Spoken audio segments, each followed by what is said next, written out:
Sud Radio, le grand matin week-end, l'info Éco Plus, Didier Testo. Bonjour Didier. Bonjour Jean-Marie. Fondateur de la Bourse et la Vie TV. Didier, l'événement industriel de la semaine, c'est le Salon international de l'aéronautique et de l'espace, le fameux Salon du Bourget, qui accueille d'ailleurs, c'est important, désormais, les particuliers, si vous voulez voir les démonstrations. Alors, ce qui vous a intéressé cette semaine, Didier, sont deux sujets du marché aéronautique et de la défense. On commence par l'aéronautique. Comment se porte le marché ? Très bien. Et d'ailleurs, ce salon accueille 2500 exposants, c'est 48 pays. Alors, il n'y a pas les Russes cette année, mais il y a 322 délégations officielles, 150 avions et 210 présentations en vol. Ça, c'est le tableau. Et je commence donc par l'aéronautique. Il faut dire clairement qu'il y a peut-être un décalage entre le discours de certains politiques, notamment en France, qui ne parlent que de décarbonation et la réalité d'un marché aéronautique qui est clairement en croissance, avec des commandes au rendez-vous. Airbus, pour l'Europe, a pu communiquer sur plusieurs commandes. D'autres acteurs, des entreprises de taille intermédiaire également ont des carnets de commandes garnis pour plusieurs années.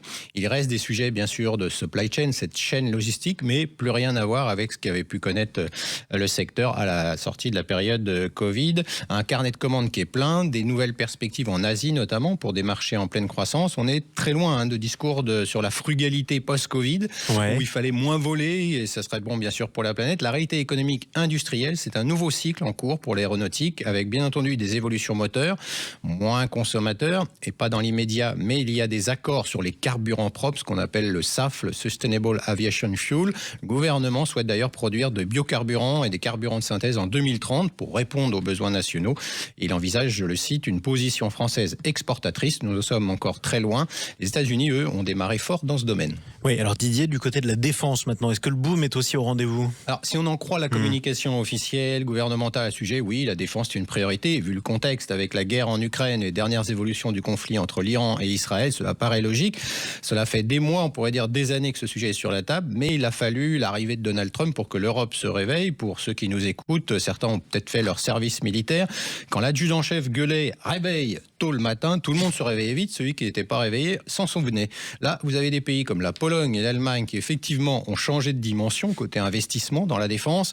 Et puis vous avez la France qui parle fort, qui fait pas grand-chose. Dette publique oblige. Le constat aujourd'hui, c'est que la chaîne de sous-traitants a souffert de la faiblesse de la commande publique, l'accès au financement. C'est ce qu'ont souligné notamment des dirigeants de fonds d'investissement qui commencent à investir sur des PME ou des ETI françaises. Et lors de la discussion avec un ancien officier de l'armée de l'air au Bourget, où j'étais cette semaine, on explique que la DGA a réduit ses investissements, la Direction générale de l'armement, sur les armes du futur. Vous comprenez alors que la réalité est moins rose que les discours politiques, car au fond, s'il fallait investir tout de suite sur la défense, il faut dans ce cas peut-être bloquer des dépenses dans d'autres domaines, le social par exemple, pour ne faire simple.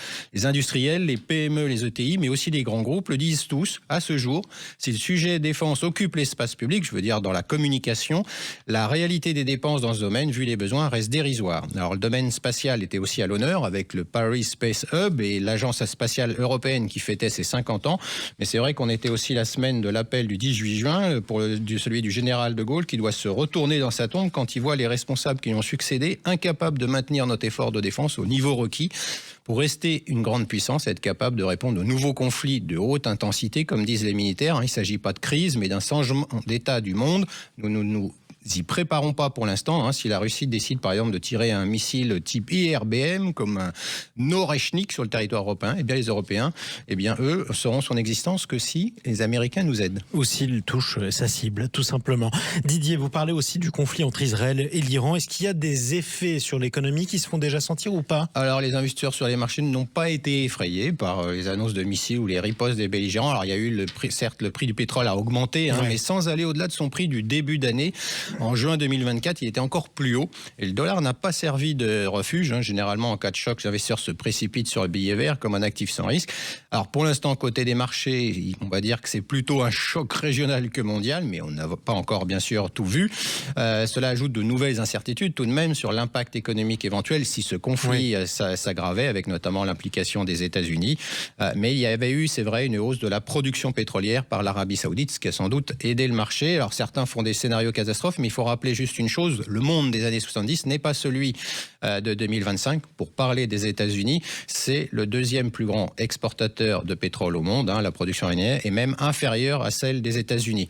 Voilà, donc pour l'instant, on en est là, les marchés, on va dire, digèrent, et puis l'OPEP, lui, a augmenté régulièrement sa production. Un mot pour terminer sur les taux.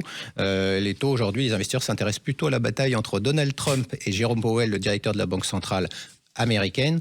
Ils l'appellent le Too Late Powell, qui ne baisse pas ses taux pour l'instant. Bon, on continuera à surveiller tout ça. Merci beaucoup Didier Testo. Toutes vos analyses sur la bourse et la vie TV. Merci.